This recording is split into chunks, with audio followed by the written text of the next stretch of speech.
When you find a comic that you absolutely love, it can feel like fate, that you were supposed to find it and it was supposed to find you.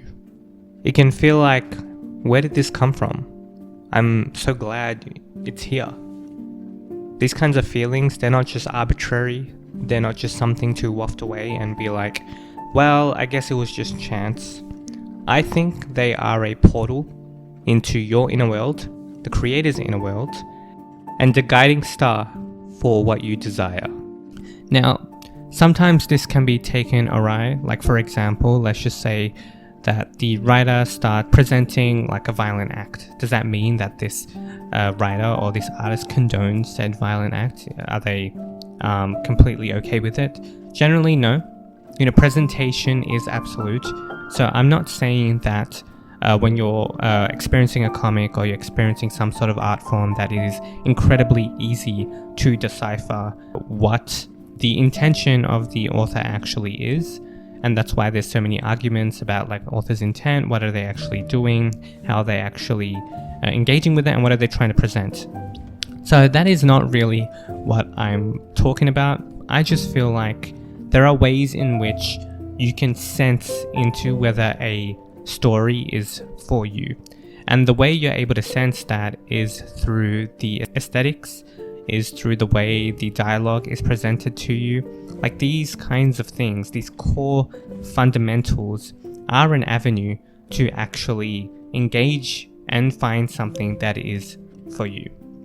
So if you look at like one of your favorite series and stuff, and you look at the way the dialogue is done, like how often are the characters arguing with each other? How often are they just having a casual conversation? How often is the camera zoomed in and it's just two people talking? And how often is it zoomed out and there's always a group of people hanging out? These are deliberate choices, and these are indications perhaps of like how the writer sees connection.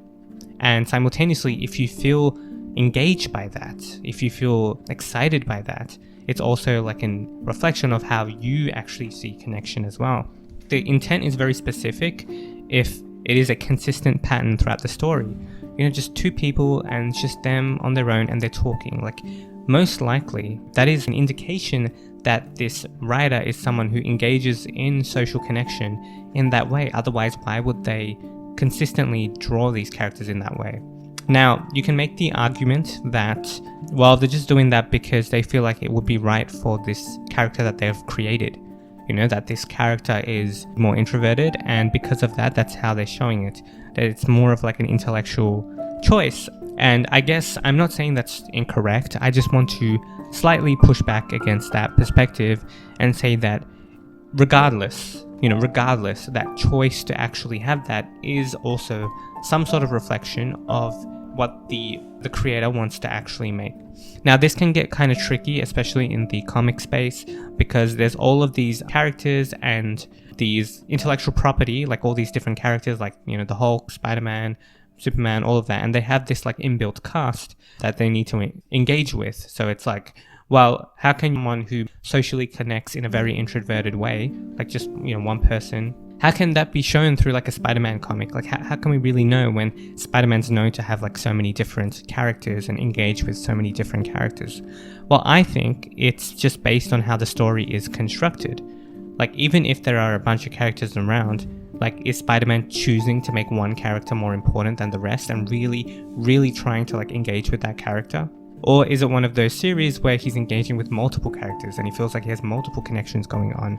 Like there isn't like this feeling of like, okay, I start with this character and now that arc for that character has ended and now I start with this other character. And a lot of the conversations between these characters is very intimate, it's very close, it's more introverted, it's just like them, like him and them kind of in a cave and they're just kind of talking, like it's like that kind of vibe. Or is it one, it feels like, man, like Peter Parker just talked with Aunt May, and then right after that he talked with Mary Jane, and then right after that he talked with another character, J. Jonah Jameson. Like, are they constantly jumping around through the whole cast, or is there this like feeling of like focus? Is there this feeling of like, we're gonna go deep into one character? And I think that's a deliberate choice. So even for these intellectual properties that have a set way in which characters engage, there is still a way in which like a writer will present these connections. There's a way in which a writer will format, or an artist will format the way the presentation should be between these characters, and that's their viewpoint of how they see social connection to be. And that's a reflection of them, and simultaneously, if you enjoy that and you feel activated by that, then that's also a reflection of you. You can actually get into like the headspace and the heart space in a certain way, in a certain abstract way, of the creator and of yourself, and you can actually see a kind of like synergistic match. You know, I've experienced stories where I'm like, man, like I feel like I genuinely see a part of myself in a character. And I'm not talking about people who are like, bro, that character's so me. Like that's not what I'm talking about. I'm talking about like after some genuine introspection, you're like, wow, like that part of that character feels like I'm really resonating here. I really truly see that this like, even if the actual like the way it looks on the outside, people might be like, wait, you don't really act in the way that character acts. Maybe their struggle is the thing that you're like connecting with, you know? There is a way in which you can like have a specific resonance with something, and that specific resonance is a connection between you and the creator of that thing. And I think that a specific resonance is incredibly precious. Like, I have like a list of like, for example, some cartoons and stuff that I like, where I felt that kind of resonance just randomly, and I would note that episode down because I'm like, you know what, I feel like this specific episode is something that I'm engaging with. Like, I like to define myself and then also break the definition, but I like to define myself as like having a type of resonance with things, like things that I'm specifically looking for, because I do feel like there are, in my opinion, like people you're supposed to meet in the world, right? There's things in your environment that you're supposed to engage with, things that are made for you because you actually have the receptors for it. You know, you can actually take it in fully, and not everyone can take in everything fully, but your person or your organism that you're born with has certain personality traits, and because of that, they can take certain stories in better. They have certain preferences that they like. There's all these little things. I mean, one thing that I really love are like detective stories, because I do have this mind that likes to like go into like mysteries and try and like solve them. But one thing that I noticed is I'm not actually that interested in like the actual minutia or whether I can actually figure it out myself. I'm actually not that interested in that. I just want to feel like there's a sense of mystery happening all the time. So for example, I really relate, or not relate, but like I really enjoy like the X-Files, because they actually don't go that deep into like the actual detective work. It's kind of more like strange things are happening and we need to figure out what's going on. But when it comes to shows that actually get really nitty-gritty into the detective stuff, I actually find myself tuning out a bit. And I'm seeing that as like, okay, you know, that is a reflection of something about me. And it's not like I need to perform to all of a sudden like the nitty-gritty parts of detective work. Like, it's not about that. Like, it's not about moralizing whether someone should be doing something or not doing something. It's like it's like getting a why that is just grounded within yourself. I'm like, why am I constantly enjoying people trying to like figure things out, but really just moving into like a sense of mystery? Why am I constantly enjoying that?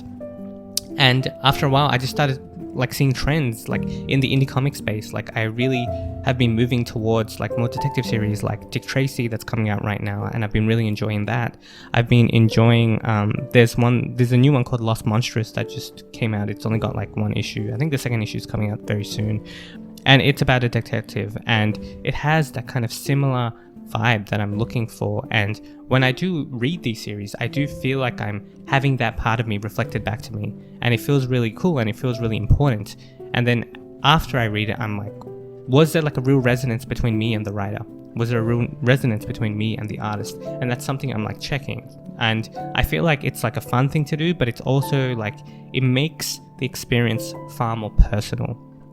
And from my point of view, the more personal your experience with art, the better.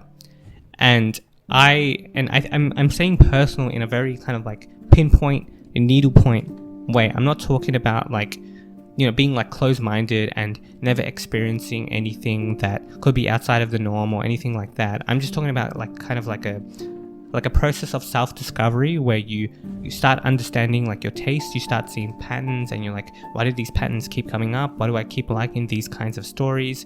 Is there a reason? Is there not a reason? Sometimes you don't need a reason. And just go into that and then you like define it, and then you're like, okay, I like detective stuff, and then you go and find as much of that as you can, and then obviously there's going to be things that fit that aesthetic and that idea that you don't resonate with, and that just becomes another point to kind of kick off and be like, why do I like this one but I don't like this one?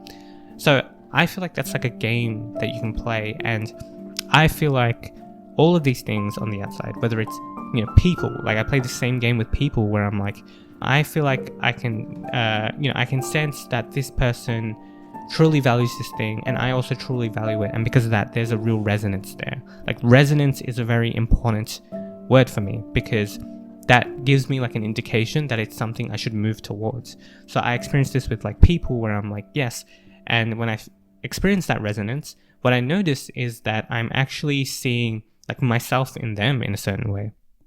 You know, because they hold something to the same value as I do, and I'm also like holding that as well. And then when they talk about their relationship with that, and I feel some level of sameness, not like it doesn't have to be like a level of sameness where like, you know, you're literally talking to like a mirror of yourself. That's not what we're talking about. That's why I keep saying like parts of yourself. When I feel that resonance, it feels like I'm actually supposed to engage with this person. And it acts as kind of like this guiding star or this guiding light, and gives me like a sense of direction in where I'm supposed to hold my attention. Once again, I've talked about this on this channel, but there is this common sentiment of like, man, it's so hard to find something good. It's so hard to find something that I'd enjoy. Like I go on Netflix and I browse and I just don't end up enjoying the thing. And the reason for that is because when you have so much quantity, you need to have taste that you've defined. You need to tap into that resonance and have faith in that resonance in order to find it. Now, I don't think this is necessarily like advice for like everyone, you know? Like people have different needs when it comes to art, and I'm really just expressing my personal needs and what it feels like, but I also feel like, you know, I also know that I'm not the only person who would feel this kind of way, or who would experience art in this kind of personal way of like, really kind of like finding taste, defining your taste, and then looking at the outside and trying to see if that's actually out there. Almost as like a magnet attraction between those two things coming together and having that feel like a really important thing. Like a lot of the series that I've been finding lately really feel like jewels that I have uncovered, that I'm so supposed to uncover. You know, they feel precious, they feel important, they feel like something that is just, when you're trying to like find like, you know, what's the point of like kind of being alive, if you get what I mean? Like when you're trying to find like a way to orient in the world where you're like what am I supposed to like is there like something I can follow, or is there some sort of guiding principle that I can maybe have faith in? And I found that this kind of sensation or this feeling and this energy is something that provides me with a sense of guidance and a sense of like direction. And I've chosen to like allow myself to like fully feel into that and just use it as the guiding light. And every time I do, I feel like I'm experiencing myself like fully when I have that experience. Like I feel like myself is being reflected back when I engage with people that I'm supposed to engage with, and when I engage with things that I'm supposed to engage with. That there is actually some sort of, you know, organizing principle at play that I don't actually fully have my head around, but if I trust in the vibe, and if I trust in the sensation, and if I trust in just what's going on, and I just have that kind of faith in that eventually it does lead me to things and to people that I'm supposed to engage with. And I found that to be incredibly useful, and I found that to be not just, and also heartfelt. It feels like having like a direction that isn't just mental, but it's also connected like to your feelings as well. Like it feels like a reconciliation of those two sides, and then using that as the kind of guiding mechanism in order to direct yourself in life. So that's just something I wanted to talk about, and I feel like this, you know, this perspective, it's a bit unique. It's a bit like, I don't really expect this to like help everyone or anything like that, but I do think like if you resonate, right, in the same way like finding a YouTube video that you really resonate with, I think that falls in line with this perspective as well. Like if you truly resonate with this, then I do believe that you're supposed to find like this video, but only if you really resonate with it. So anyway, I hope you guys enjoyed this video. I hope there was some resonance here, And yeah, leave a comment if you did feel like a genuine resonance, or like you really felt like an actual part of you was like seen perhaps. And yeah, give me ideas on like if you actually do find stories like that and you actually do get that feeling of like, man, I was supposed to find this. Is that something you experience, or is your experience something else? You know, because we're not all having the same experience. Okay, I hope you guys have a good one and take care. Bye.